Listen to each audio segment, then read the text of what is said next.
Hello ACP ma'am. రీసెంట్గా మీ గురించి న్యూస్లో చాలా చూశాను. I'm ACP Kiran suspended. ఓహో, hi, I'm Ram. Hi. I just wanted to talk to you. అలాగే లోపల కూర్చొని మాట్లాడదానండి. పర్లేదు రండి.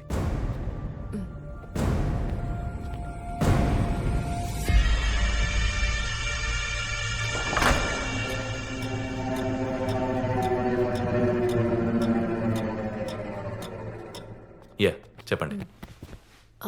కౌసల్య గారు అవును, మా అమ్మగారే. చెప్పండి. ఆవిడ డెత్ గురించి మీకేమైనా డౌట్ ఉందా? మీకుందా? యాక్చువల్లీ అంటే మీ సస్పెన్షన్కి అమ్మ డెత్కి ఏమైనా సంబంధం ఉందా? ఉండొచ్చు. కొన్ని కొన్ని మిస్సింగ్ డాట్స్. ఆ రోజు ఏం జరిగిందో చెప్పగలరా? నేను ఇప్పుడిప్పుడే అందులోంచి బయటికి రావడానికి ట్రై చేస్తున్నాను. మళ్ళీ మీరు I'm so sorry. It's okay. Actually నేనేదో అమ్మ అన్ఎక్స్పెక్టెడ్గా చనిపోయింది అనుకుంటున్నాను. మీరొచ్చి ఇంత షాక్ ఇస్తున్నారు. ఇంతకీ మీ డౌట్ ఏంటి? మీరు చెప్పేదాన్ని బట్టే నా డౌట్ రైటో రాంగో అర్థమవుతుంది.